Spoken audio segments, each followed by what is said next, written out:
Ang programang ito ay rated SPG. Striktong patnubay at gabay ng magulang ang kailangan. Maaaring may masiselang tema, lengguwahe, karahasan, sexual, horror o droga na hindi angkop sa mga bata.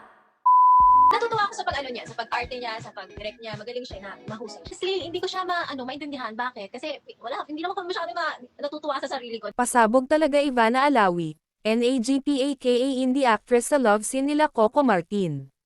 November 6, 2023. Daming napangangasan nyo trailer ng Batang Quiapo kung saan ay tilang enjoy na enjoy si Ivana Alawi sa kanilang bed scene ni Tanggol played by Coco Martin. Sa kanilang maiinit na eksena ngayon nakatutok ang mga sumubaybay sa naturang teleserye, lalo pati napatan ito ng Black Rider sa kabilang istasyon, na action student din ang makakalaban ng serye ni na Coco at Ivana. Napatulolaway nga ang mga fans ni Ivana nang makita itong todo-todo ang eksena sa pagpa-sexy, lalo pa na sa ngayon parang tumigil muna ang Viva Max stars na gumawa ng mga maiinit na pelikula, dahil sa karamihan ng mga artista sa Viva Max ay diamond din ng isang grupo. Na siya rin naghain para suspensyonin ang It's Showtime, na natuloy nga ng 2 linggo. Kaya itong pasabog na bedsin ni Coco Martin at Ivana Alawi ang kinasabikang inaabangan ng mga melyang tagahanga. Ang isang insider ng serye ay dalang-dala sa maiinit na eksena, as in all out ang emote ni Direk Coco at Ivana. Kulang ng araw ituloy ang nabiting eksena. Kaya ang tanong ng mga Ferzan di kaya magselo si Julia Montes. Mas kinilig pa nga raw ang nakapanood ng romansang Coco-Ivana kisa noong kasikatan pa ng Aldab at Katniel.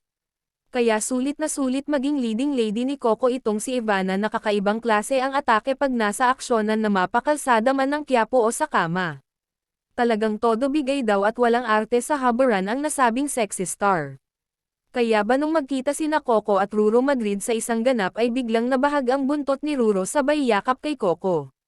Sana di agad matapos ang kanyang Black Rider lalo na madami na din ang tumapat sa time slot ng Batang Quiapo, lahat nga, wali na pala kundi magtapos ng maaga. UMIHI sa pader, challenge accepted. Heto pa sa sobrang tuwa ni Ivana ay namigay ito ng 50k para lang sa loyal fan. Lalo pa naging patok ito sa kanyang YouTube nang magpunta ito sa Bulacan, para lang makasama sa kanyang vlog ang isang nangangalang Armando, nakiliting-kiliti at di makapaniwalang makasama niya sa kanyang buhay ang isang Ivana Alawi. Na kung tutusin di niya hinagap na patulan siya nito kahit man lang sa isang araw.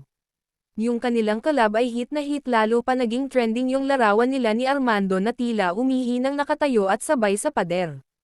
Kaya nakuha ang atensyon ng aktres, ikaw ba naman di makapansin kung ang nilagay mo sa pader, bawal umihi sa pader pero kung si Ivana Alawi, pwede. Hayan nga challenge accepted ng sexing Aladayos ang mare mo kaya sabay silang umihi sa pader na naging pambansang ihian na sa ngayon dyan sa parte ng Bulacan.